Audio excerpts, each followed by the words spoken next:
Groupe démocrate.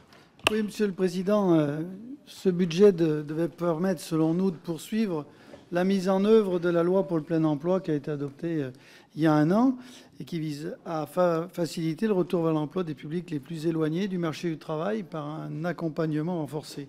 Et dans ce sens, nous souhaitons que l'année 2025 permette de conforter l'insertion par l'activité économique. S'agissant de la formation professionnelle, nous saluons le fait que l'État poursuive son soutien à l'apprentissage, à la culture de l'apprentissage, même si notre groupe souhaiterait rationaliser certains dispositifs en mettant par exemple en place un ciblage plus efficient de la prime à l'embauche des apprentis. Pour autant, une remarque, rationaliser ne signifie pas pour nous supprimer d'un trait de plume, sans étude préalable, des actions qui ont pu faire leurs preuves sur les territoires.